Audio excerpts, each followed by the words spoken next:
Gracias.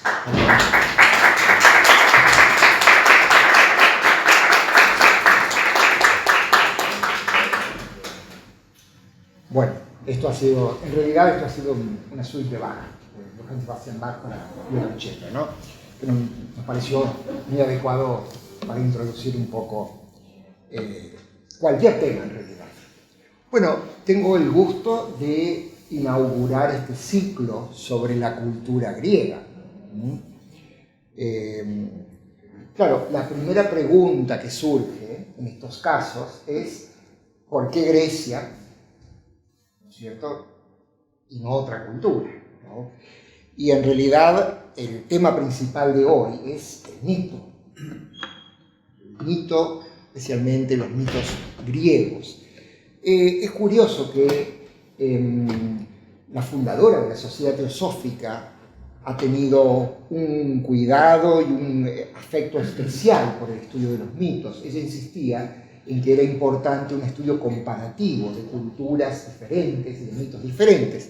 Pero bueno, a veces hace falta poner el foco en un sistema mítico en particular para entender en cierta forma qué tiene que ver con nosotros. Porque en realidad esto no es una especie de exposición académica sobre los mitos griegos, sino un intento también de comprender cómo todavía hay patrones, paradigmas que siguen vigentes de una forma o de otra. ¿Y por qué? La primera pregunta que surge, ¿no?, es ¿por qué la tradición griega fue tan importante para Occidente? Más allá de que a Grecia consideremos Occidente y más allá de que, bueno, yo también estudio la cultura oriental y las lenguas orientales como el sánscrito, y a veces molesta que de pronto India quede fuera de nuestra cultura cuando en realidad es parte de nuestro tronco y nuestra historia, es como un capítulo perdido de nuestra historia.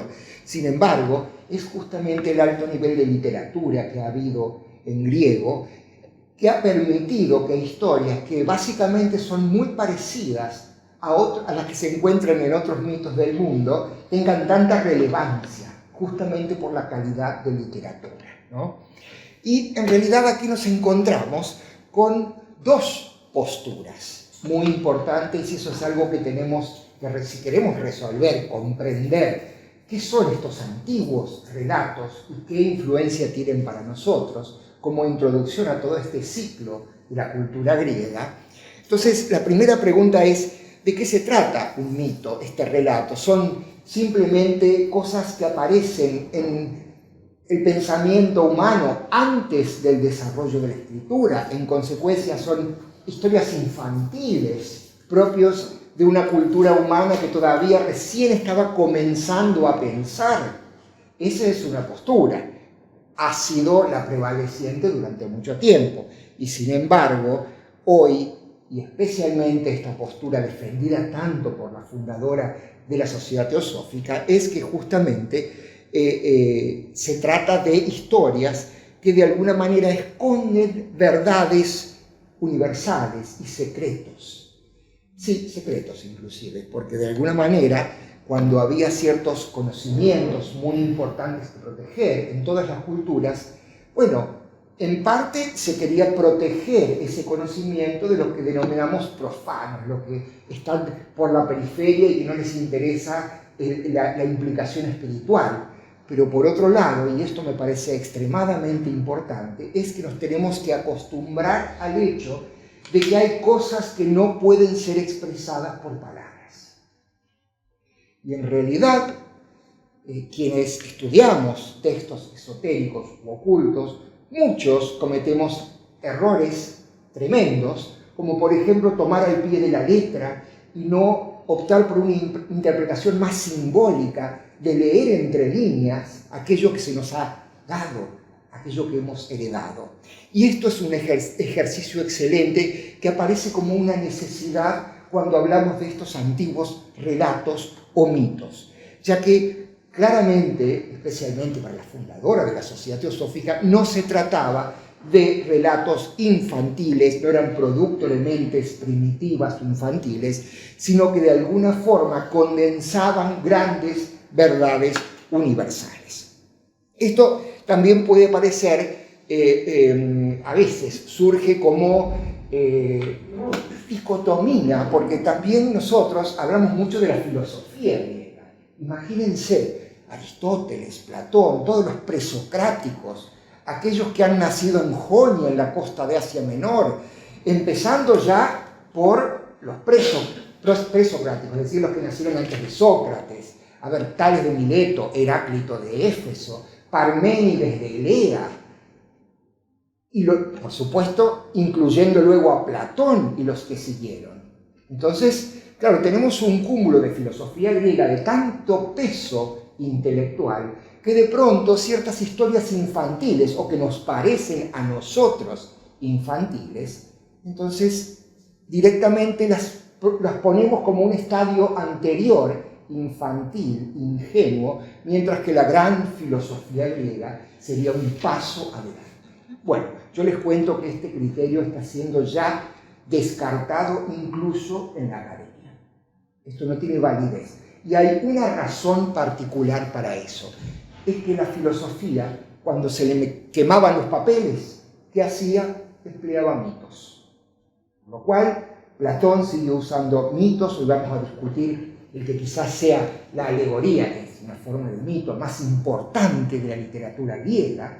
Y también inclusive los primeros presocráticos y el mismo Pitágoras, que también se encuentra entre la lista de esos primeros grandes pensadores, que uno hoy en día, mediante buenos estudios académicos y libros y artículos publicados, ya no identifica como lo que hoy llamamos filósofos, sino como científicos, aquellos que observaban impersonalmente la naturaleza y sacaban conclusiones.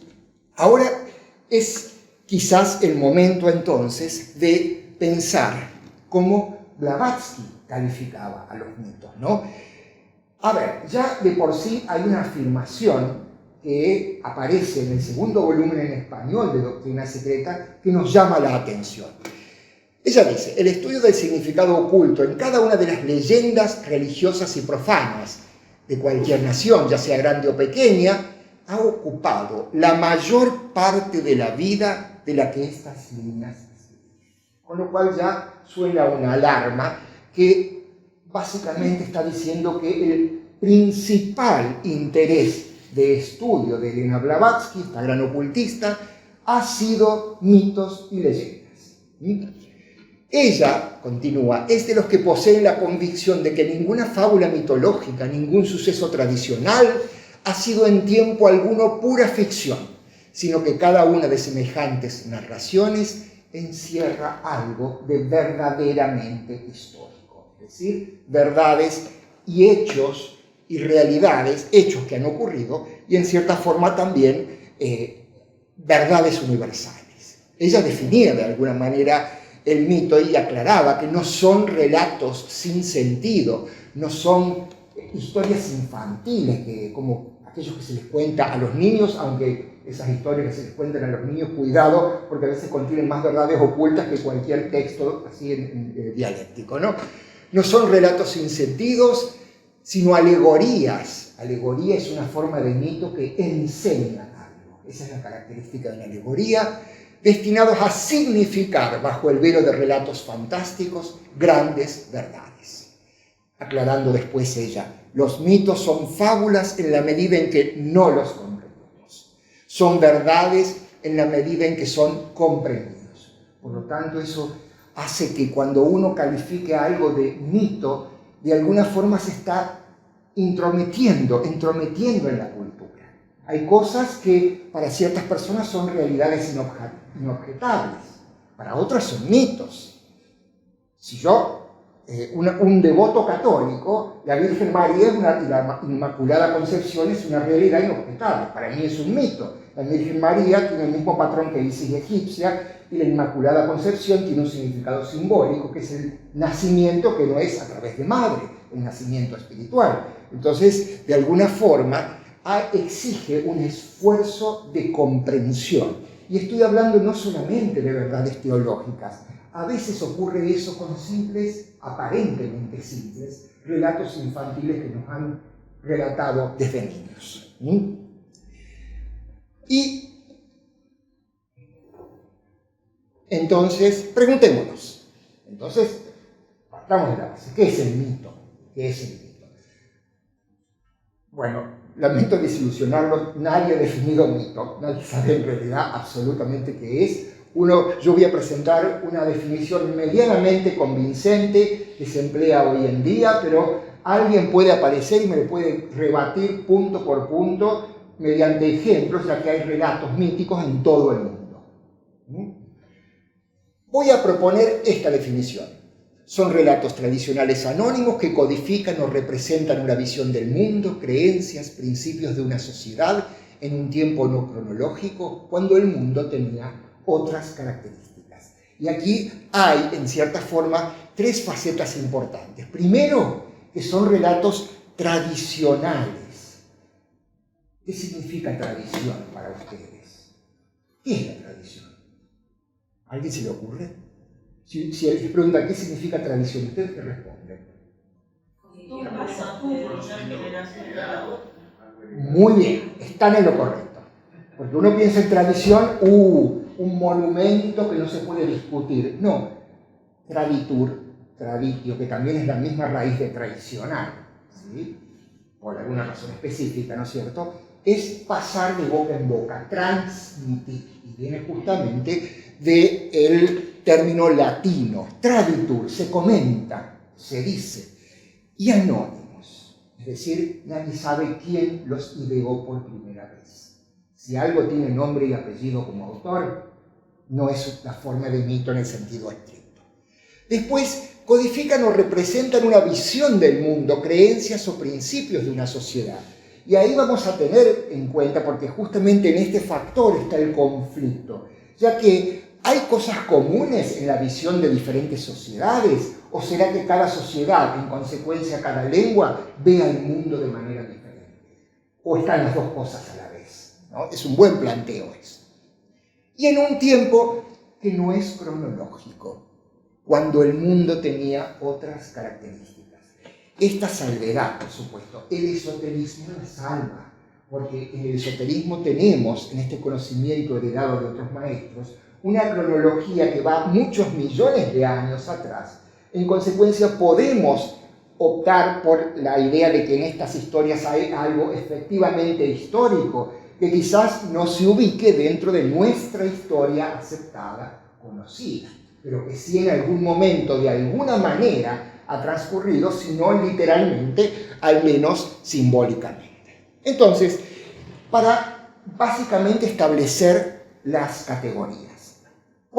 ¿Qué es mito y cuántas clases de mitos tenemos? Tenemos una primera categoría, que es el mito que se le llama propiamente dicho, ¿sí?, que concierne en general a los dioses y a lo sobrenatural. Uno piensa en el Olimpo del panteón griego, uno piensa en los dioses, por ejemplo, en Zeus dando órdenes y estableciendo el orden cósmico, la categorización de poderes que reinan. Hay dioses que gobiernan el Olimpo y las alturas, otros como por ejemplo Plutón y el Hades gobiernan los mundos subterráneos y en algún momento les fue distribuido esas regiones para la regencia, ¿no? Pero básicamente el mito propiamente dicho involucra a los dioses y lo sobrenatural.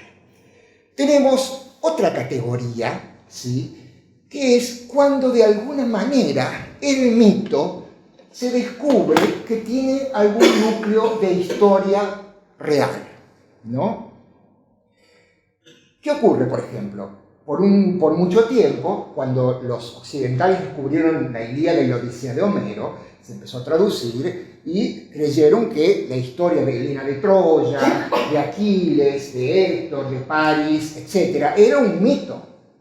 Pero resulta que después un señor Schliemann, que era muy inteligente y muy rico, aparte, porque para eso hay que tener plata, fue en busca de Troya y la encontró en la colina de Hisarlik. Entonces, de pronto, Troya era una realidad histórica. Quizás no con todos los floreos que le pone la mitología griega, pero de alguna forma Troya aparecía como una realidad histórica. Entonces se convirtió en leyenda.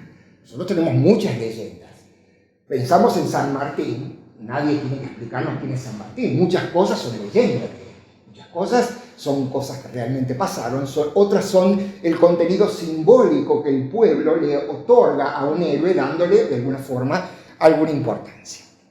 Y quizás con la categoría con la que estamos más familiarizados todos es el de cuento popular, cuentos de hadas, ¿sí? Se le llama folktale, que no los distraiga Viggo Mortensen, presten atención a mí, ¿sí?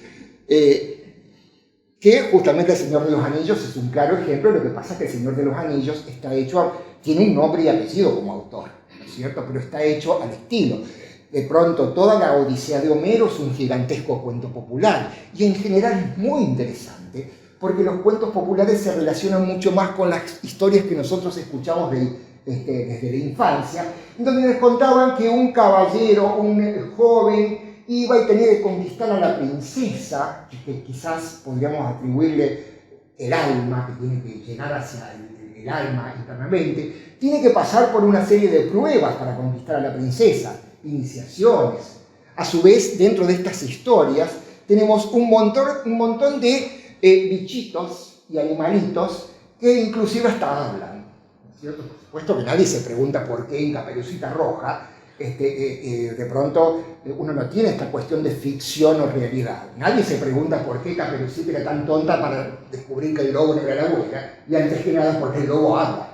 Entonces ese planteo no aparece en el relato, pero sí aparecen un montón de animales que hablan, que intervienen como seres humanos, ¿no? Y por supuesto suelen tener contenido épico. Grandes guerras, en cierta forma es un símbolo de toda una guerra que libra el ser humano para conquistar, en alguna forma, es una especie de símbolo del camino espiritual. Hay siempre un camino que recorrer, hay que conquistar algo, hay que llegar a un punto, hay que pasar por ciertas pruebas y en consecuencia ciertas iniciaciones, ¿no? Entonces, eso es justamente la categoría de cuento popular o fábulas, que a veces la mayoría de ellos tiene alguna moraleja. Ya conocemos un montón de fábulas, que también son la categoría, que tienen moralejas.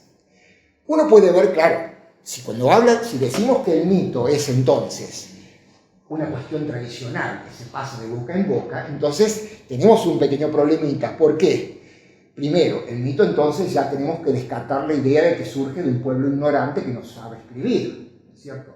Es decir, son historias antiguas y tradicionales que parte de lo que hoy de pronto denominaríamos este subconsciente colectivo, cualquier cosa que quiera decir eso, ¿no?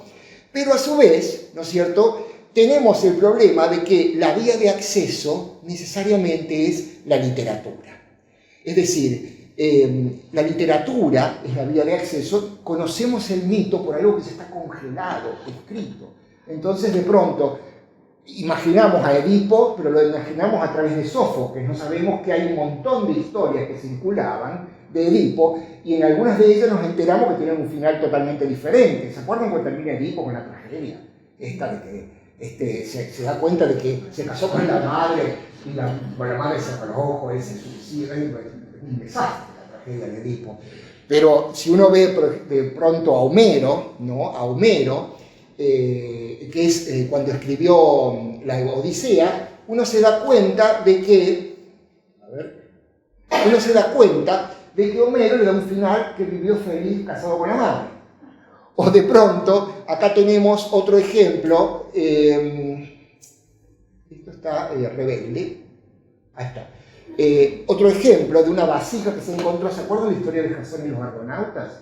Que iban en busca del vellocino de oro, que los ayuda la hechicera Medea, y que al final triunfa Jasón, viene con el vellocino de oro y se casa con Medea. Bueno, hay una vasija en un museo que dice que el dragón se lo tragó y se lo comió a Jasón y terminó todo muy mal.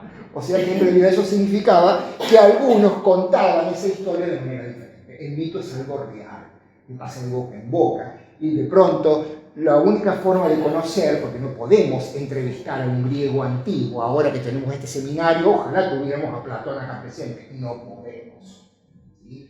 Entonces, básicamente tenemos que sacar conjeturas, ¿no? Entonces, lo importante, ¿sí?, es que solo estudiamos las variantes del mito que han sobrevivido mediante la literatura.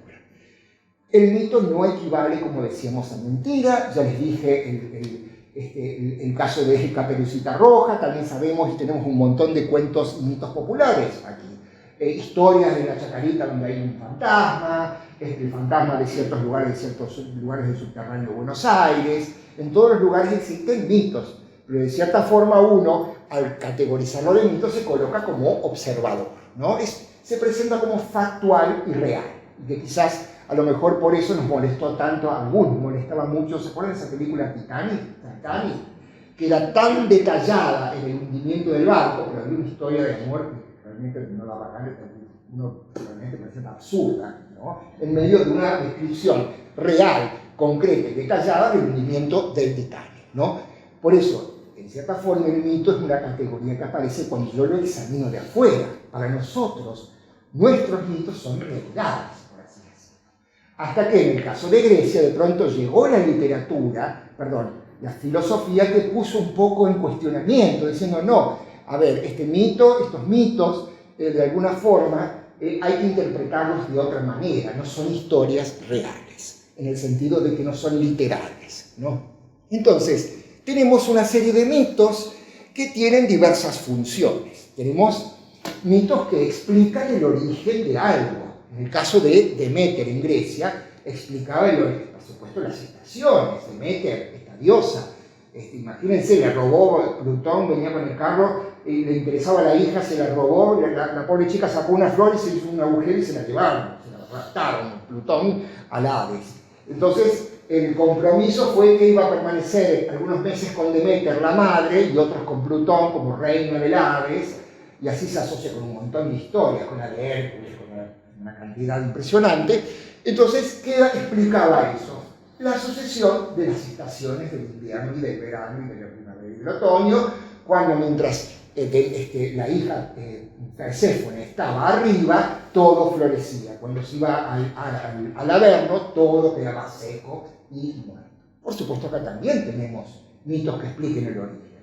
Tenemos un mito que explica la yerba mate, tenemos mitos que explican la luz mala, los olfatos, tenemos mitos que explican el mito de la Salamanca, por ejemplo, es re interesante. ¿Alguien lo conoce? Se dice que en La Rioja había un montón de reuniones diabólicas donde se ofrecían sacrificios humanos, había brujas. En realidad, de pronto, ¿cuál es la realidad histórica? Allá en España se reunían en la Universidad de Salamanca una especie de sociedad de poetas muertos que luego se trasladó a la colonia como una especie de reuniones diabólicas porque no dejaban entrar a los que querían entrar, básicamente. Entonces, exactamente. Que está en unas películas como Alfredo Halcón, ¿se acuerdan de Nazareno Club del Lobo? ¿Se acuerdan? Sí, esas. Bueno, está bien, eso revela mi edad, pero no importa. También, por supuesto, métodos etiológicos. Justificación de derechos o instituciones. A veces se usan para justificar cosas políticas. Cuando Virgilio escribía la Eneida, ¿qué quería justificar? El emperador Augusto. Entonces le daba bomba al emperador Augusto políticamente, entonces, bueno, cometía excesos un poco poniéndole ficha al emperador Augusto, ¿no es cierto? Hay otros también, bueno, y también de instrucción o advertencia. Ícaro, ¿qué le pasó a Ícaro en la mitología griega? Le fue mal, porque le recomendó el padre Dédalo, el constructor del laberinto, no vaya cerca del sol, y se entusiasmó, se le derritieron las alas y se vino abajo. Miren qué símbolo tan interesante, ¿no?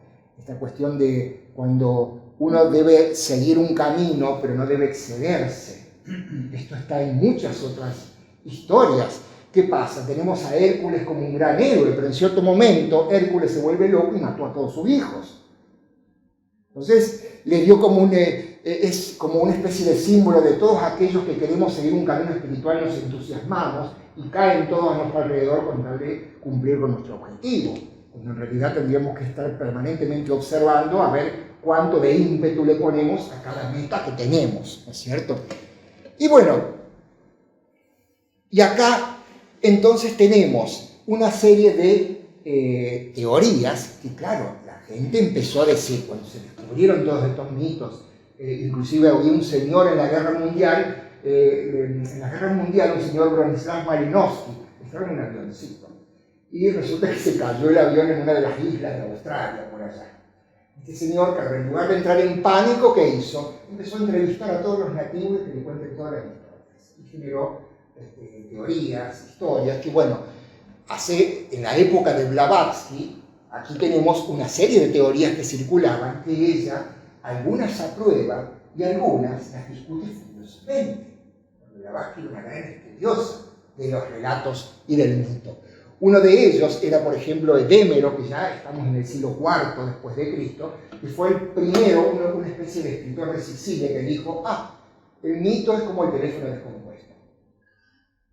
Zeus, de pronto, fue un gran hombre muy relevante y con el pasar de los años se fue convirtiendo en un dios. Pero de alguna forma fue el primero que tuvo la idea de que detrás del mito se escondía algo real, algo de un personaje real. También tenemos, de pronto, un señor con el que se enojaba mucho Blavatsky, es muy curioso, Max Müller, porque era un estudioso, era de los filólogos, los intelectuales recalcitrantes de la universidad, que uno ve tan seguido en las universidades, ¿no es cierto?, que son los sabelotodos, ¿no? Y que él dice que el mito era una especie de alegoría de lucha de la luz contra la oscuridad, ¿no? Pero a su vez cometió un grave error, que es decir que el mito era una enfermedad de la lengua, y Blavatsky, con su diatriba, digamos, totalmente una respuesta bastante vehemente dio. Otros, James Frazer, el famoso autor de La Rama Dorada, está aquí La Rama Dorada, que él decía que el mito de alguna forma se relacionaba mucho con el ritual, que eran representaciones del dios de un bosque, y el funcionalismo de Malinowski, que es el que dijo que el mito de alguna forma justificaba el statu quo de la sociedad, ¿no? Pero básicamente aquí aparece Blavatsky, ¿no?, diciendo y defendiendo la idea de que el mito tiene algo real. Dice, esto difiere el autor de aquellos mitólogos, por grande que sea su reputación, porque tenían una prensa así en la época tremenda, que no ven en cada mito más que la confirmación de la tendencia supersticiosa de los antiguos y creen que todas las mitologías han tenido su origen en los mitos solares, Max Müller, y se basan en los mismos. Y ahí después le puso el nombre, porque está bastante enojada. Durante los últimos 30 años, el profesor Max Müller ha estado enseñando en sus libros y discursos en la cátedra de Oxford que la mitología es una enfermedad del lenguaje y que el antiguo simbolismo era resultado de algo parecido a una especie de aberración mental primitiva.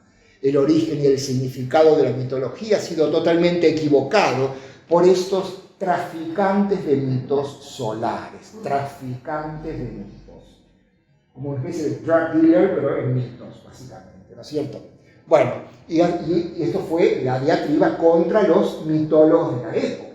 Pero curiosamente que tenemos en el siglo XX la gente que, una vez que ya había escrito la doctrina secreta, que le dio la razón a Blavatsky. O sea que resultó en cierta forma teniendo razón, porque las teorías del siglo XX aparecen antes que nada el hecho de que estas confirman al mito como un fenómeno transcultural. Esto significa que las narrativas, los elementos de la narración, van teniendo las mismas funciones en las diferentes culturas, o sea que hay patrones. Y quien contribuyó especialmente a esto fue nada menos que el psicoanálisis, y esto no puede negarse. ¿Sí? El psicoanálisis ha sido el primero que dijo, hay historias comunes. Blavatsky ya había dicho, ¿cómo puede ser que estemos hablando de la Biblia de Noé, que hizo un arca y que puso a todos los animalitos adentro, estuvo creo que 7 días en la mar, luego lanzó una paloma y después desembarcó, y resulta que es la misma historia mesopotámica de Noé, que era un dios. Bueno, entonces, exactamente igual, hizo el arca, estuvo 7 días encima con el mismo número de días, lanzó una paloma, etc. Y eso se descubrió cuando aparecieron estas famosas tablillas babilónicas en la ciudad de Ur, en la biblioteca de Ashurbanipal, que claro, realmente no quedó más que darle la razón a Blavatsky, ¿no? Pero Después está este otro señor Otto Rank, que escribió el mito del nacimiento del héroe, y que dijo que esta historia de que el héroe, que los padres lo entregan por miedo, porque dijo el oráculo que lo van a destronar, entonces lo ponen en una canasta en el río, lo recoge otros que lo crían como suyo, entonces después el otro quiere reconquistar su realeza, su poder, y vuelve y resulta que asesina al padre. Y ahí tenemos a Moisés, tenemos los elementos en Edipo, hay elementos hasta en la historia de Jesús, y es igual a la historia de Horus, ¿sí? Más allá de no negar que existió un personaje histórico llamado Jesús de Nazaret, Joshua, ¿cierto? Para los íntimos,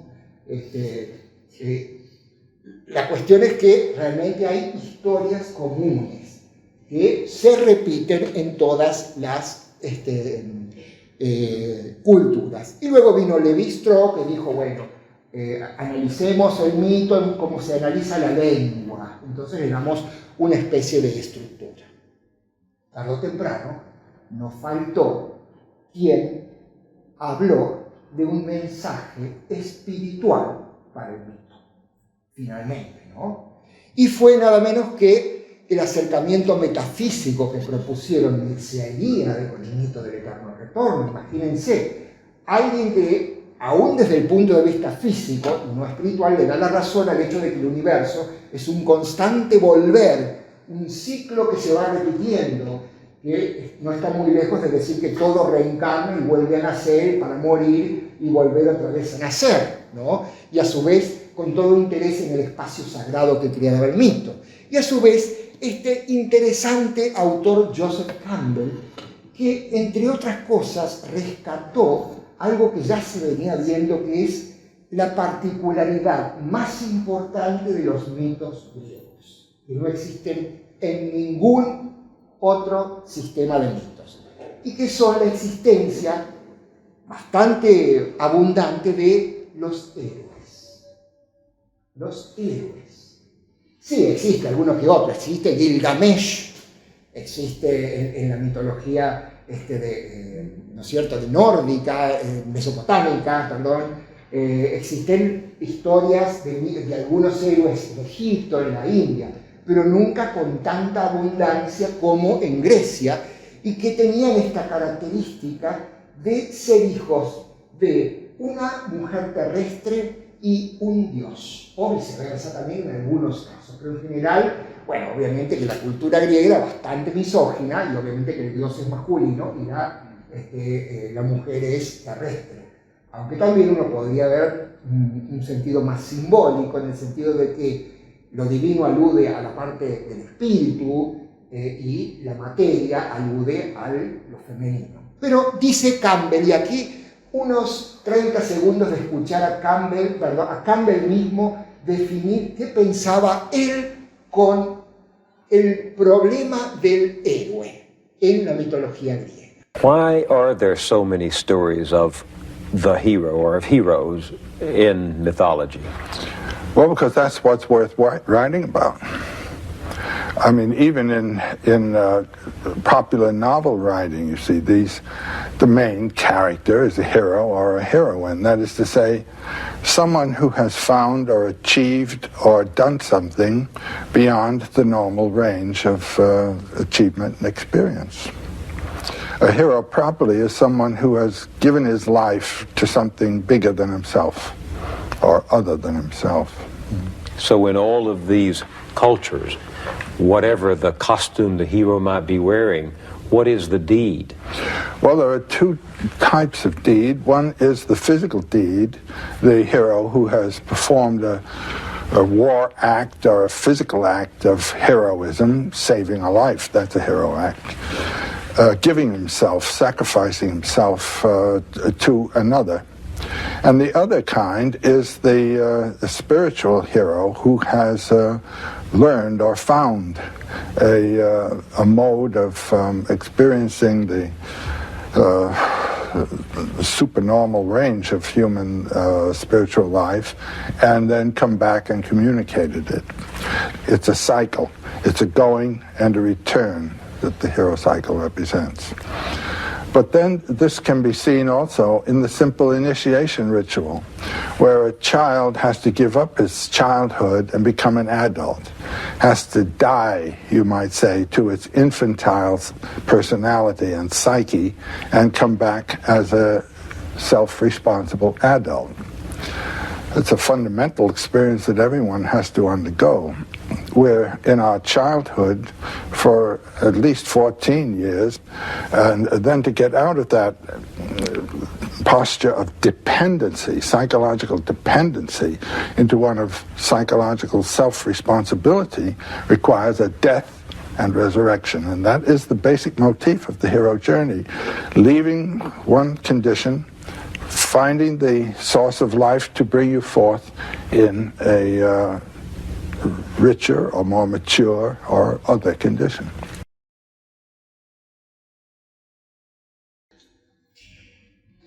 O sea que en realidad acá tenemos elementos fundamentales. Primero, alguien que habla del héroe griego como un símbolo del aspirante espiritual. Habla de una iniciación, un tipo particular de mito, es el llamado Levi-Strauss, estructuralista, habló de él, el rito de pasaje.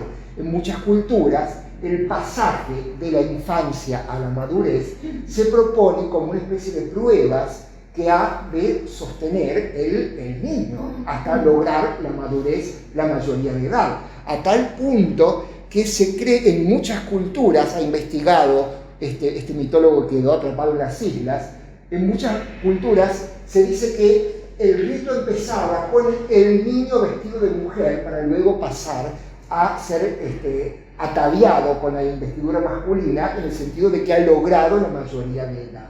Y a su vez es lo que se denomina iniciación, que si bien esto era una cuestión muy concreta, que todavía conservamos en la cultura, nosotros todavía tenemos casamientos, festejos de 15, un montón de instancias que son verdaderos ritos de pasaje, pero en realidad son un símbolo, decía justamente Campbell, de algo muy que no solamente es físico, decía él, también es espiritual. Es decir, el héroe simboliza de alguna forma el individuo que emprende un camino espiritual, que debe someterse a ciertas pruebas, pasar una iniciación, lograr la madurez y luego retornar al campo de servicio, por así decirlo. Entonces, fíjense qué punto importante es, especialmente en la mitología griega, donde tenemos un Hércules que tiene que pasar especialmente 12 tareas, una por cada signo del zodíaco, por ejemplo. Entonces, tenemos que tiene que vencer, y en algunas encima fracasa, porque no cumple todas. En algunas queda totalmente frustrado y no logra vencer las pruebas. Entonces, justamente aquí, Joseph Campbell, ¿qué está haciendo? En primer lugar, está teniendo un acercamiento metafísico, esotérico. Yo la otra vez que estuve aquí hablé un poco de qué significaba esto esotérico, ¿no? De la interpretación simbólica, el pensar en correspondencias y todo aquello que transforme de alguna forma al ser humano. A su vez, esto está rebelde, que tiene un significado espiritual.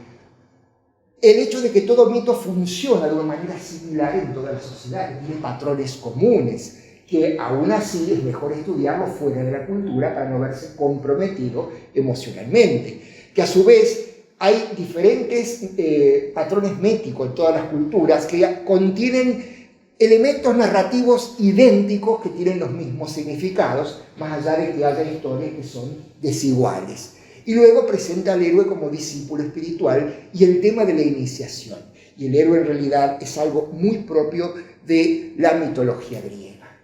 Y ahora ya que estamos con la mitología griega, ya que tenemos toda una especie de...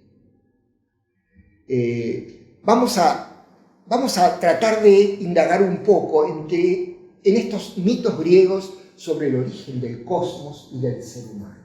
Un poco también tratando conscientemente de alejarnos de toda nuestra tradición, que no neguemos, tenemos una tradición bastante cristiana. Tenemos la idea de un Dios creador, que es trascendente, que está fuera del universo, que por un acto de magia, tipo Harry Potter, crea el universo de la nada. Entonces uno se pregunta, si la nada es nada, entonces ¿de dónde viene el universo? Y la pregunta del millón, ¿y a él quién lo creó? Entonces, ¿qué dice el esoterismo? Corre al auxilio de esa idea absurda, filosóficamente insostenible, dice, es necesario, como Aristóteles y Platón lo propusieron, concebir una naturaleza absoluta que no tenga principio ni fin, que sea causa sin causa, cuya naturaleza, por supuesto, puede ser expresada, explicada desde dos aspectos. Un aspecto espiritual que tiene que ver con la conciencia y otro aspecto material que tiene que ver con el espacio. Y justamente ahí es donde nos damos cuenta que los mitos griegos coinciden plenamente con este concepto que presenta la doctrina secreta sobre el origen del universo, ¿no? El primer punto es lo que en griego mismo Hesíodo llama caos, ¿no? Que es lo que le llama Elena Blavatsky espacio en la doctrina secreta, ¿no? Él, es más, tiene un capítulo excelente en la doctrina secreta de caos, feos y cosmos, ¿no? La misma doctrina secreta dice, en todas las cosmogonías, detrás y más allá de la deidad creativa, hay una deidad superior, un plan, un arquitecto, de quien el creador es su agente ejecutivo. Y aún más alto, más allá, hacia adentro y fuera, se encuentra lo incognoscible, lo desconocido, la fuente y la causa de todas estas emanaciones. Se dan cuenta de que el concepto aquí va a una irradiación, una emanación, que ya Plotino, este gran precristiano, hablaba de eso, ¿no? El universo viene como resultado de una irradiación, de una naturaleza que es imposible de concebir para la mente humana y que se le suele denominar absoluto. Y el caos es el estado de materia previo a toda manifestación manvandárica, dice Blavatsky, ¿sí? Manu, Antara en sánscrito significa fin o límite. Manu es el manu, que tiene que ver con la raíz de la palabra hombre, man, humanidad. Es el límite del día, es el día de manifestación. O sea que aquí estamos planteando al cosmos como un ser, es decir, como una vida, que tiene conciencia, que viene a la existencia y luego muere para luego sumergirse en una noche de descanso, como lo hacemos todos nosotros durante el día y la noche, como lo hace la naturaleza a lo largo del año, como hacen los sistemas solares, los universos, y aquí entonces se renueva este combustible cíclicamente. Y aquí es donde el mismo Hesíodo, en la Teogonía, un autor, un poeta, porque encima no solamente escribían sobre estas cosas míticas, sino que encima lo escribían en poesía. Y si ustedes vieran, por ejemplo, cuando se lee en griego, uno puede ver que hasta tiene ritmo, hay vocales largas y breves, y parece que uno va cantando una especie de ritmo con entonación. Encima, o sea, tenían cuidado hasta de cómo escribirlo. Dice Hesíodo en la Teogonía, el caos, en verdad, fue el primero de todo. Y en realidad, caos, en griego, chaos, tiene que ver con materia informe, espacio infinito, abismo, oscuridad infinita, y también significa bostezar. Bostezar. Como que cuando... Bostezar. Sí, parece que el espacio en cierto momento da un bostezo y saca el universo. No sé, en realidad es curioso eso, ¿no? Eso de cierta forma es un datito lo más interesante. Todo esto está muy bien planteado en este capítulo de la doctrina secreta, caos, teos y cosmos. Y acá tenemos, ¿qué pasa? ¿Cuál es la primera instancia de la creación en la mitología griega? Existe este dios, que en realidad es el cielo, se llama Uranos. Uranos en griego significa cielo, que a su vez está representado antropomórficamente. Esto de estar representado antropomórficamente tiene que ver con el hecho de que, de alguna forma, aquellos antiguos pensaban que el hombre era un reflejo de lo mayor, ¿no? Entonces se le presenta en la mitología apretando a la diosa Gaia, se traduce como la tierra, pero en realidad es la materia primordial, y los hijos quedaban todos atrapados, ¿no? Entonces era como un momento en donde se podía distinguir una dualidad, positivo, negativo, masculino, femenino, proyectiva, receptiva, etcétera, etcétera, que era productiva, pero que todavía estaba confinado el universo y todavía no había, digamos, ocurrido el Big Bang, si lo tenemos en términos mucho más modernos, hasta que un hijo muy inteligente llamado Cronos, que es una palabra muy parecida, que si bien no es la misma raíz, Cronos, tiempo, ya desde antiguo se lo tomó como parecido, aunque no es la misma raíz, Cronos, el tiempo, se le ocurrió que debía castrar al padre, a Urano, y por supuesto que una vez que Cronos, el tiempo, castra al padre, el padre obviamente da un grito y se separa del cielo de la tierra, y realmente es una bella imagen que hace que uno piense que comenzó la manifestación. Comenzó la manifestación, comenzaron las posibilidades de desarrollo, de progreso, de desarrollo de conciencia, de expansión. Pero también comenzó la decadencia, la muerte, el deterioro.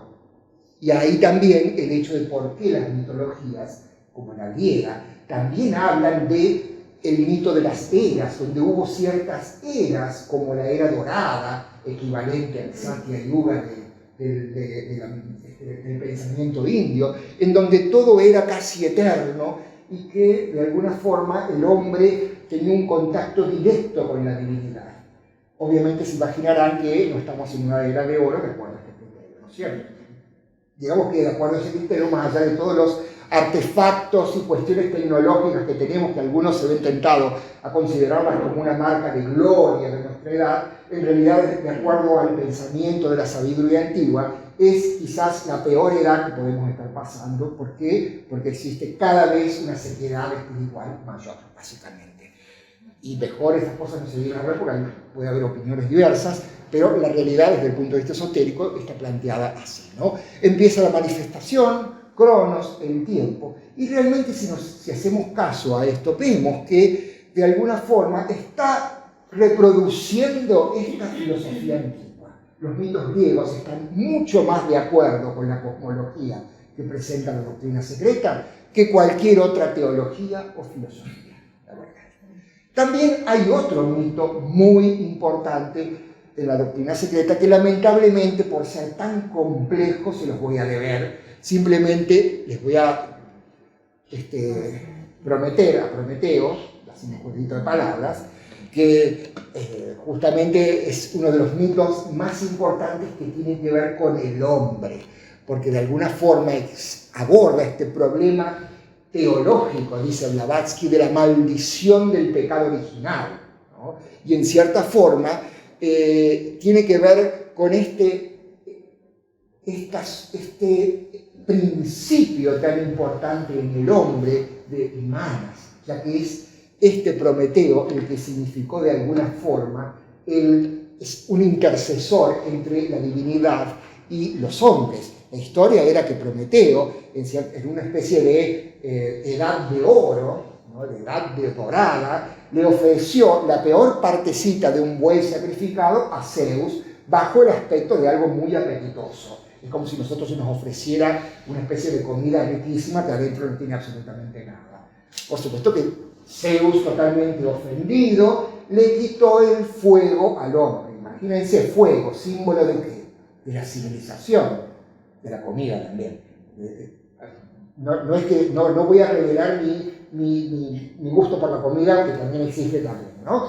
Pero en cierta forma, el paso de lo crudo a lo cocido, es decir, el fuego como agente alquímico de transformación, es un síntoma simbólico del comienzo de una civilización. Pero Zeus se lo robó como castigo a ese engaño de Prometeo. ¿Qué hizo Prometeo? Se lo trajo otra vez y le fue mal. Lo encadenaron a una roca con un buitre que le comía el hígado, hasta que vino, por supuesto, una serie de héroes como Hércules a rescatarlo. Es decir, ¿quién vino? Un discípulo espiritual, un héroe, que rescató, es decir, concilió ese aspecto, que de alguna forma se equipara a una crucifixión igual que el de Cristo, ¿no es cierto? Pero de alguna forma es esa cuestión de manas, la mente en el hombre, que es el contacto, desde el punto de vista esotérico, entre la parte más espiritual del hombre, la tríada espiritual, y la personalidad inferior. Entonces es mucho más complejo que esto y mucho más rico. La doctrina secreta dedica muchas páginas a la dilucidación de este mito. Bueno, se los recomiendo que lo lean y cuando lo lean, suerte. Por supuesto, el titán crucificado es el equivalente del hombre celestial, la Ankh-Amnon encarnado, ¿no? Es decir, está representando la idea de que hay algo espiritual que compenetra la materia y que permite la evolución. Pero claro, ¿qué hizo Zeus ante el castigo? Le dio lo que uno puede considerar hoy bastante atenta a nuestra actual consideración, especialmente de género, es que les dio este elemento que hizo terminar la Edad de Oro y que trajo desgracias a la humanidad, la mujer. Terrible, hoy menos mal que es anónimo porque lo meten, lo arrestan básicamente, pero bueno, simbólicamente esto es lo interesante de ver que está implicando una época en donde se produce, ya que el hombre no era hombre masculino, ese es el error, era andrógino, tercera raza lemúrica en la cronología esotérica, donde vino la división de los sexos que alimentó el cerebro y la formación de la mente, que es lo que Prometeo representa, ¿no? Más allá de todas las desgracias que trajo naturalmente esto, porque ¿qué trajo para la evolución? Un uso indiscriminado del deseo, de los apetitos, que llevaron por supuesto a un gran desastre en lo que Platón denomina Atlántida, y que es una raza, una etapa de la humanidad que está también mencionada en la doctrina secreta. Ven que entonces este tema de los mitos, estas pequeñas historias, relatos que parecen tan inofensivos y tan inocentes, esconden más de lo que parece. Y en cierta forma hacen gala a aquella costumbre de la antigüedad que ya existía en todas las escuelas de misterio, que se concentraba mucho significado en pocas palabras, cosa que hoy hemos perdido la capacidad de hacer, ¿no? Los sutras de Patanjali del yoga, que en 2 palabras han necesitado generaciones de comentadores para que las podamos entender, está todo concentrado. Los acúsmatas de Pitágoras, imagínense, en una época donde no había tratados, como nosotros que estudiamos lección 1, lección 2, el maestro decía, una cesárea, una acúsmata de Pitágoras, que era Heráclito. El oráculo no explica, señala, da indicios. Entonces el discípulo debía durante meses meditar sobre eso y descubrir que en realidad para entender algo no hace falta la mente concreta, hace falta entender los indicios que se le dan para realmente acceder a ese plano intuitivo que es el único que permite comprender verdaderamente las cosas. Cuando en realidad la mente concreta lo único que hace es que nos enredemos cada vez más en palabras y cada vez entendemos menos, básicamente, ¿no? Y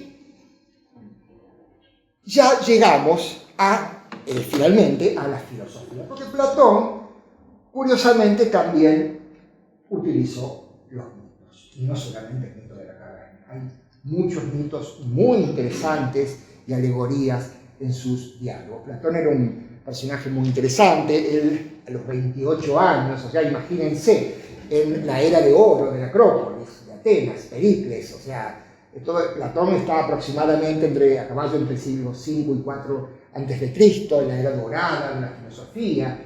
Imagínense, era, digamos, la parte clásica griega de la gran filosofía. Él, a los 28 años, sufrió aparentemente el gran impacto de ver a su maestro Sócrates tomar la cicuta porque fue condenado por diversas razones. Entonces él emprendió un viaje en busca de conocimiento. Se sabe que llegó a Egipto y posiblemente haya llegado a la India. Hay biógrafos como Diógenes Laercio, como Jámblico, este neoplatónico, que, bueno, parece que ha viajado bastante. En la antigüedad todos viajaban en busca de conocimiento. Imagínense, en la antigüedad los viajes eran terriblemente peligrosos, ¿no? Implicaba casi perder identidad. No había un documento de identidad que diga el nombre y qué nacionalidad tenía. Una vez que uno salía de la ciudad, ya era vendido como esclavo, había una emboscada y resulta que lo vendían ahí al mejor postor. Era difícil el tema del traslado en el mundo antiguo. Y él se animaba y quiso ir a Egipto a tener iniciación en los misterios. Parece que, en alguna forma, según cuenta, le atribuye esto a su tío Solón, pero en realidad parece que fue él, que fue y los sacerdotes de Egipto, así cuenta en el Timeo, uno de sus diálogos más esotéricos, que los sacerdotes de Egipto le dijeron: ustedes los griegos que se creen que la saben todas son unos niños, acá en Egipto está la costa. Es decir, nosotros hemos vivido un montón de catástrofes, tenemos mucho más historia que ustedes se creen tan intelectuales, tan inteligentes, la cumbre del mundo, no lo son. Y él, al principio parece haber sido rechazado, pero luego se lo admitió en los misterios, fue iniciado en los templos egipcios, eso parece, y podría haber viajado a la India. De pronto aparecen en la India diálogos parecidos a su metodología. Muchos Upanishads o Puranas son en forma de diálogos, lo cual significa que ya existían en la India, un poco defendiendo la teoría de Blavatsky, que en realidad India estuvo mucho antes en cuanto a todo, porque todo lo que uno cree que es occidental antes ocurrió en India o lo pensaron en India. Es decir, nil novum sub sole, no hay nada nuevo bajo el sol, pero si hay algo nuevo, eso ocurrió en India, básicamente, ¿no? Lo cual, bueno, entonces eso hizo que volviera, luego de ser instruido a Atenas, funda la academia, que se suponía que tenía un grupo de estudiantes internos, una especie de escuela interna, a la cual le impartía mucha información. Por eso hoy mismo se estudia a Platón y se supone, que si ustedes quieren comprender a Platón, no basta con leer sus libros, sus diálogos, era solo lo que él podía exteriorizar sin peligro a que básicamente le pasaran el cuchillo, porque básicamente esa era la pena por traicionar secretos de iniciación. Eso es lo que le pasó a varios, ¿no? Pero, en cierta forma, se sabe que Platón hablaba de una doctrina interna que hoy se le llama la doctrina no escrita, agrafa dogmata, la doctrina no escrita, y hoy muchos la estudian. Dicen que Platón, en cierta forma, en una de sus cartas, por ejemplo, la carta número 7, dice él que le comenta a él, mira, hay alguien que está escribiendo cosas parecidas a las tuyas. Y él dice: mi doctrina no puede ser escrita. O sea, lo que escribí no es el corazón de lo que yo enseño. Es decir, acá hay algo mucho más profundo, parece estar diciendo. En uno de sus más gigantescos diálogos, él emplea un mito, una alegoría potentísima que ya se conoce y es ampliamente conocida como la alegoría de la caverna. La alegoría es un mito que intenta tener una función pedagógica, que va a explicar algo, ¿no? Y en medio, muchos mitos, algunos escatológicos inclusive. ¿Entienden lo que se llama escatológico? Sí, escatológico. ¿Qué sería entonces escatológico? Y algo que habla de unas necesidades humanas, o sea, algo escatológico. No, a ver, vamos a aclarar. A ver. Escatológico significa apocalíptico, ¿sí? Apocalíptico. Sí, apocalíptico. Eschatos significa fin del mundo, extremo. Lo relativo a los finales. ¿Y cómo llegó al uso? Porque existe la palabra skotos en griego, que también significa mierda.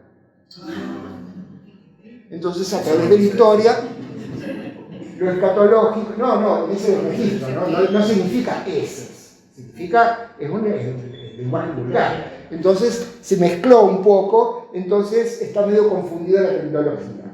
Pero, en realidad, en algunos idiomas incluso se escribe uno con H y otro sin H. Nosotros pasó siempre con una C. escatológico. Pero cuando uno habla de algo escatológico, habla de algo apocalíptico, de los finales. Apocalipsis significa descubrir. Calipto, cubrir. Eucalipto, que tiene la semilla cubierta. Apo, fuera. Por eso el Apocalipsis, en inglés, ¿cómo se llama? Revelations. Revelaciones. Descubrir algo.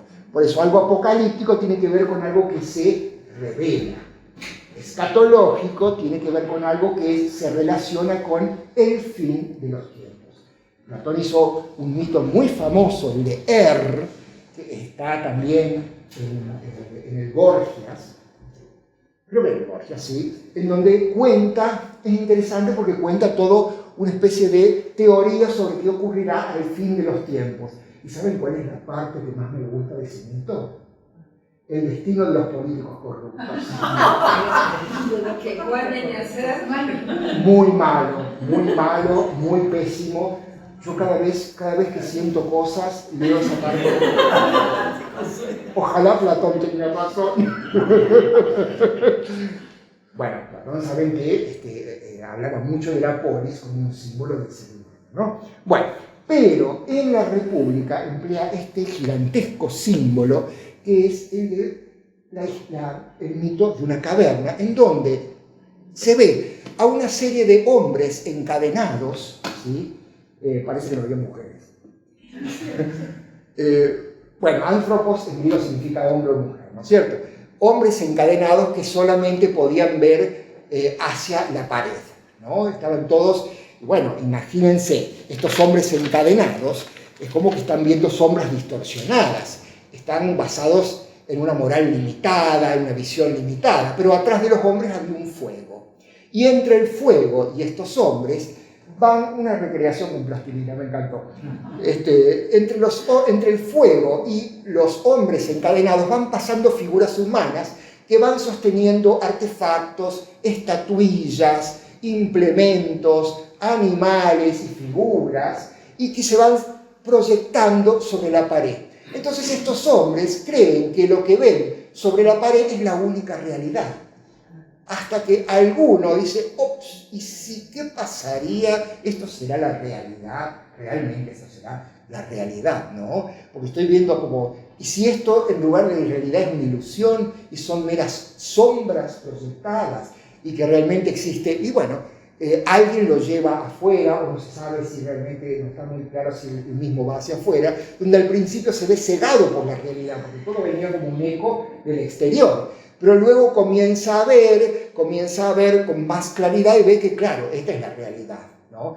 Y bueno, finalmente, dice Platón, él puede ver de frente a la verdadera fuente, el sol, ¿no? La verdadera, que es el origen de toda realidad. Él es como que sufrió entonces esa iniciación en la realidad, que le permite ver la realidad tal como es. Y por supuesto, él viene totalmente entusiasmado a todos sus conocidos de la caverna, diciéndole, miren, he conocido otra realidad, están viviendo una opinión limitada de la realidad, y por supuesto que eso incomoda muchísimo a mucha gente, porque eso implica un salto gigantesco, cuántico, de reconocer que lo que me rodea, que son todas cosas queridas, no son ciertas. Entonces, ahí es donde la mayoría de los seres humanos colapsan, justamente, y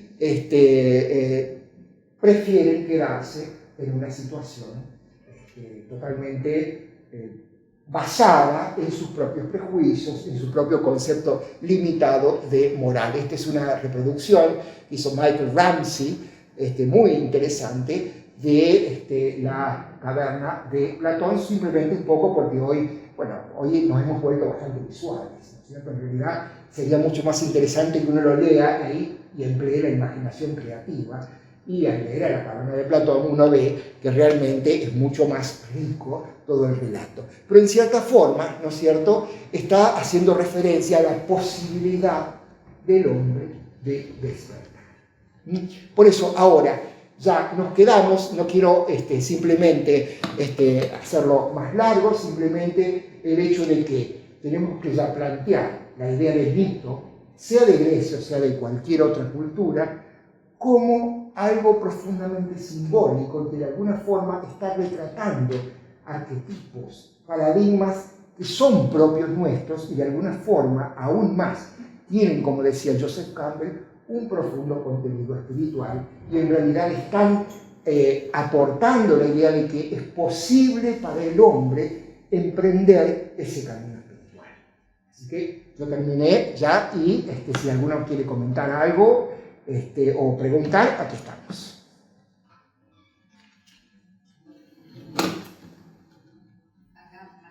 Sí, adelante. Si puedo contestar, contesto. Si no contesto, si no puedo, no contesto. Pero, no, quería a ver si acabo de ver un momento de iniciación, tal vez, la teoría psicoanalítica, puntualmente en Freud, cuando él toma del Edipo, el mito del Edipo, para, bueno, explicar que luego viene el padre con la castración a decir, ahí ubico un momento de iniciación en donde el niño deja, el varón en este caso, dejaría de ser niño y pasaría a ser hombre. Entonces utiliza ese mito y ese momento en donde también toma de Levi-Strauss esto de la prohibición del incesto, desde donde surge la civilización o la cultura, donde cae la ley, paterna castración, y ahí esa iniciación en donde deja de ser niño y se convierte en hombre porque su objeto de deseo ya no es más mamá, sino hay que ir a buscarlo afuera, digamos, ¿no? Pasar desde lo endo al exógeno, digamos, ir a buscar el objeto por afuera. Sí, sí. Y lo pensaba así como esa iniciación también, ¿no? Bueno, ese es en general un poco el acercamiento psicológico. Es muy importante cuando uno en general estudia interpretaciones de mito, es optar por diferentes vías de interpretación. Quizás ha sido muy importante la de Freud y sumamente rica, aportando eso mucho más. Hay conversaciones entre Freud y Jung que hablan también de eso y de varias posibilidades. Y que bueno, es obviamente que detrás de eso, hasta él mismo reconoce este rito de pasaje, el rite de passage de Levi-Strauss, ¿no? Ahora, también es interesante que hay otras vías de interpretación. Por ejemplo, hay otro que dice que Edipo, el problema de Edipo es un problema sofístico, es decir, sofista no en el sentido negativo, peyorativo. Aquí estaba Tiresias, ¿Tiresias era o Calcas? No, Tiresias, el oráculo, que decía que era ciego justamente paradójicamente, pero que sabía el futuro y que estaba diciéndole algo. Y Edipo, ¿qué pasa? No le hace caso a algo, hace caso a su propia experiencia interna. Entonces es como una oposición entre la sabiduría establecida y también el propio camino que tiene que seguir aún a riesgo de equivocarse, resultando en la paradoja, porque al fin y al cabo terminó siendo el oráculo el que tenía razón, básicamente. Pero Edipo hizo su camino. Y a su vez también tiene interpretaciones hasta astronómicas, en función de ciertas constelaciones, el eje de la Tierra. Es decir, los mitos son muy ricos en cuanto a posibilidades de interpretaciones y de allí su naturaleza simbólica. Por supuesto, a nivel psicológico se los estudian mucho y el que mayor aportó desde ese punto de vista fue el mismo Otto Rank, porque él fue el primero que metió el dedo con el mito del nacimiento del héroe en esta asociación e igualdad entre las historias, ¿no? Que había de diferentes culturas que se repetían patrones, ¿no? Entonces, sí, está bueno que quien se dedica a la psicología, yo no lo hago, ahonde justamente los significados psicológicos, ¿no? Porque es un campo muy fértil para todo tipo de interpretación, con la salvedad de que Freud estaba interpretando no el mito de Edipo, sino a Sófocles, el que escribió la tragedia. Y también desconocía cosas del mundo antiguo. Por ejemplo, en la mitología, digo que estás en el campo de la psicología, hay un montón de textos en donde cuentan el significado de los sueños y dicen que era de muy buena suerte soñar que uno se acostaba con la madre, por ejemplo. Eso Freud no lo sabía, por ejemplo. Entonces, hay un montón de elementos que tienen que ver con el conocimiento de la filología del mundo antiguo, y Freud se basó en una obra de Sófocles que había congelado el mito, que en realidad era algo vivo y que tenía un montón de finales. Se utilizó un pedazo. Utilizó un fragmento, por así decirlo. Es bueno es muy bueno tratar de idear estas interpretaciones porque realmente dan mucho para el ser humano, pero siempre teniendo en cuenta que el verdadero mito es la tradición oral. ¿Sí? Pero sí, muy interesante ese campo, ¿no? ¿Sí? Bueno, lo que me despierta curiosidad es el hecho del anonimato, ¿no? ¿Cómo se le puede llegar a pensar que en algún momento ese relato se manifestó, pero si viene de algo tan anónimo, lo puedo pensar como algo eterno, ¿no? Y en cierta forma se relaciona con el anonimato que se le atribuye a la lengua. Es decir, todo el mundo sabe que árbol significa árbol en español, tree en inglés, lo que sea, en todos los idiomas, riksha en sánscrito. Entonces, claro, en algún momento hubo una convención, pero nadie sabe quién comenzó esa convención. Entonces, dan lugar a un montón de hipótesis. Tiene que ver con lo mágico que es la palabra y el lenguaje. La primera hipótesis, que yo respeto mucho, me parece muy interesante, es que, como tiene que ver con lo mágico de la palabra y del lenguaje y la asociación de significado con sonido, que quizás no sea tan convencional, eso implica también que puede haber habido un grupo de seres, para eso tenemos que aceptar que hubo grupos de seres muy evolucionados que contribuyeron a la creación de esas formas de pensamiento y de lenguaje. La otra es que surgieron así, entre comillas, casualmente, mediante un desarrollo y un intento repetido del hombre de comunicarse. Entonces, en ese sentido, ahí tenemos diferentes posturas al respecto, ¿no es cierto? Y aparte, ya estamos hablando de que si agregamos todo lo que antecede a la historia escrita, ya tenemos una cierta, la misma Blavatsky habla de una cierta cantidad y categoría de lenguas que ya comienzan a verse como producto de una civilización avanzada desde la época lemúrica. Pero imagínense, estamos hablando de 18 millones de años desde aquí. Entonces, es como que es una historia mucho más larga y hace que en algún momento haya habido cierta asociación, consciente o no, de ciertos sonidos con ciertos símbolos. Lo que sí tiene que ver con alguna asociación primordial y tiene que ver también con la capacidad del hombre de captar ideas universales. Es un poco lo que ahora ha desaparecido mucho porque la mente concreta llega a un punto en donde nos enredamos en miles de palabras e ideas, pero no hacemos el verdadero esfuerzo que debería ser, en mi opinión, la gran salvación de la humanidad, de realmente abandonar el individualismo y poder acceder mediante la meditación, mediante la actitud, a otros planos mentales que son más universales. Entonces, es muy complejo ese problema. Esa cualidad está en el mito, porque vos viste el mito como una cosa viva, y para que perdure, algo dentro del ser humano le concede valor, le concede veracidad, le concede universalidad, si no quedaría olvidado en el tiempo. Por algo alguien lo rescata, alguien lo escribe, alguien lo transmite, porque hay una verdad detrás de eso. Resuena, exactamente. Resuena con el ser humano, con capas del ser humano. ¿No? Recién hablábamos del discípulo espiritual. ¿Qué sensación tenemos ante un héroe que pasa pruebas y conquista y logra, realiza ciertos logros? La sensación de que en el ser humano está esa capacidad de hacer conquistas. Sí. Claro, hay que resonar con el inconsciente colectivo, resuena profundamente con arquetipos universales de la experiencia humana, absolutamente. Es una obras de arte, los artistas que logran realmente un cuadro que conmueve, realmente toca fibras arquetípicas universales de la experiencia humana. Logra convertirlo particular en universal y viceversa. Exacto, y eso se conecta con alguna afirmación fundamental de la base.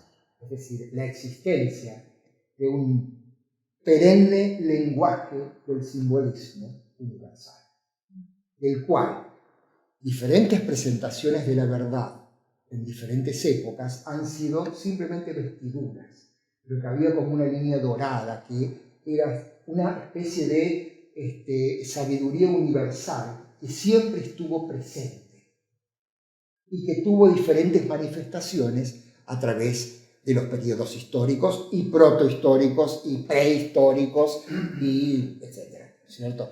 Es decir, estamos admitiendo ya, claro, por eso es interesante, Jung captaba perfectamente eso. Eso han quedado como patrones, como arquetipos, argetipos, el comienzo, ¿no? Y tipos, tipo fijo, algo que queda resonando, vibrando en cierto plano, cierto nivel del plano mental superior e intuitivo, donde se encuentran los anteproyectos de la mente. De ninguna manera podemos pensar los arquetipos en el plano mental inferior, concreto, donde hay pensamientos, formas de todo tipo y que hoy confunden a toda la raza humana. Eso se encuentra en un nivel superior y está inclusive develando la idea de que como el universo es una vida, en consecuencia es una conciencia y existe una mente universal, existe un plan de logos para todo un día de manifestación, está ahí como una especie de... Y todo lo que nosotros conocemos como manifestación es ese desenvolvimiento, desenvolvimiento de ese plan que está de entrada muy concretamente fijo en la mente divina. Entonces, ahí tenemos como una excelente integración de algo que no lo vemos simplemente desde un punto de vista religioso. Podemos decir que es místico, pero tiene que ver, es como es muy integrador de todo lo que es el ser humano, ¿no? Justamente. Entonces, por eso que resuenan. ¿Qué creen que, creo que lo hemos hablado de esto, los grandes artistas, compositores, un Mozart, ¿ustedes creen que inventaba realmente de la nada? Quizás no decía que escuchaba la música y la ponía en el papel. En su interior la escuchaba y la volcaba en el papel. No como un dictado literal, ¿no es cierto? Porque es imposible que, no importa que sea Mozart y que suene maravillosamente, eso es algo muy tosco comparado con la música que podría haber escuchado en el sentido esotérico. Pero ese fue su estilo, que llamamos clásico, siglo XVIII, Mozart, fue su propio intento de decodificar y traducir lo que él captaba, yo diría. Claro. Mejor explicado. Es decir, su manera, que él tenía un cierto conducto abierto, ¿no? Yo pienso que la energía que él traducía en música, o sea, la energía que él captaba, porque hay muchas piezas también de esos artistas que representaban algo así como digamos, lo que estaba en otros planos. Claro, y que lleva la idea, claro, y que lleva la idea de que el universo no es que haya música en el universo es en cierto nivel una expresión musical, en otro nivel es una expresión de energía, en otro nivel es una expresión de patrones abstractos, en otro nivel es una expresión de color. Todo eso es el universo, es una gigantesca escala musical. Entonces, ese es el concepto que llevó a que después Aristóteles, citando a Pitágoras, a quien prácticamente desacreditaba, hable de la armonía tesfaira, es decir, de las esferas, la armonía de las esferas, y que otros filósofos como Heráclito dijo la armonía mayor se sobrepone a la armonía menor, es decir, hay una armonía oculta de la cual el hombre es un reflejo. Entonces, diferentes corrientes filosóficas han tratado de expresarlo de alguna manera, pero ven entonces la dificultad de tratar de entender un universo con esas verdades tan abstractas y poder volcarlas en algo que lamentablemente termina siendo una especie de doctrina que hay que estudiar de memoria, y no hemos entendido nada, básicamente. Parece que tenemos que enseñar todo tal como fue escrito, y lección 1, lección 2, y bueno, claramente ese es el problema que han tenido los grandes esoteristas a través de los tiempos, excepto aquellos que han tratado de ver más allá.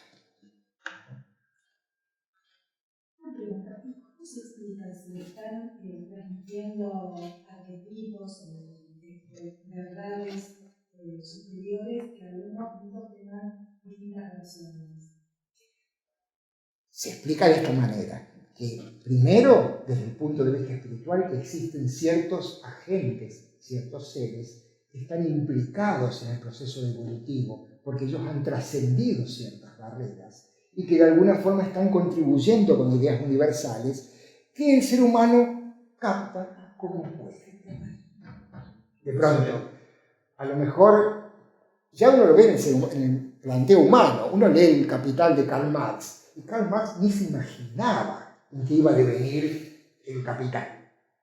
De pronto hay ideas sobre la superación de la raza humana, y un movimiento la toma como la superación de una raza en particular que se sobrepone, que sea la que coordine todo es decir, ahí es un problema de transmisión de ideas, y cuando uno estudia los vehículos del hombre se da cuenta de que uno de los problemas de que estos arquetipos, estas ideas superiores, llegan a imprimir, a impactar en el cerebro físico y sean traducidas, y esa es la única forma que en realidad hace que lo menos importante sea el propio desarrollo espiritual. Es que si no cambiamos el mundo, nos vamos, pero por ahí mal, nos estamos yendo si no cambiamos el mundo.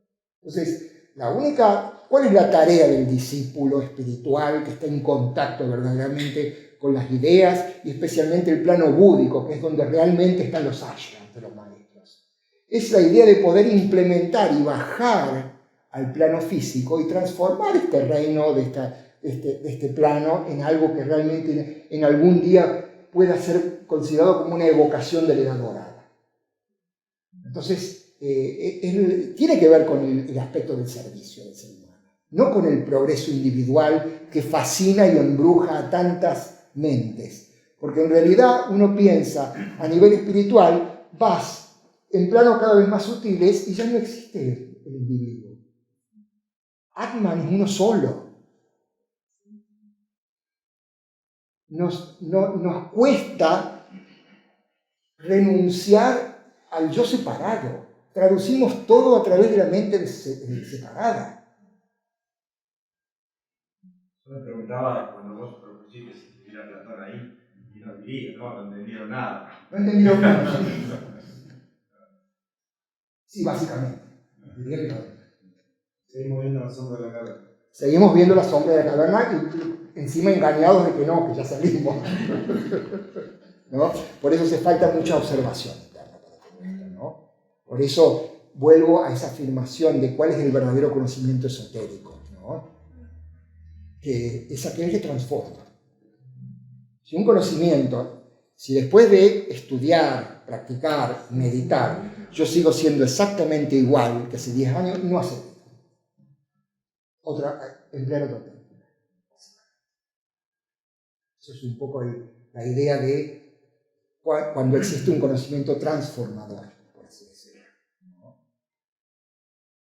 Bueno, ¿qué tal si podemos terminar con un poquito de música también? Para hacer un silencio final y un poquito de música. Bueno, así que gracias a todos. Un gusto estar aquí.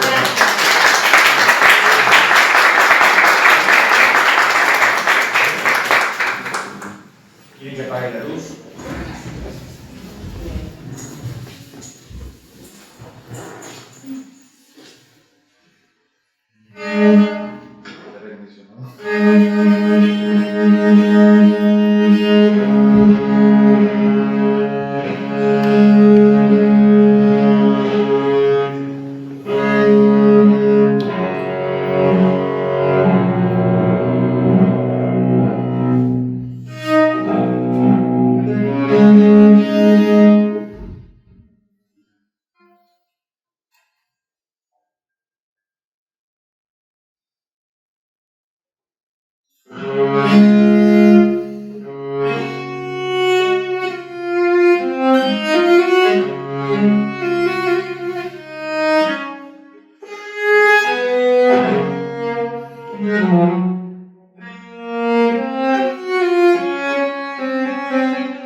Gracias, gracias Germán.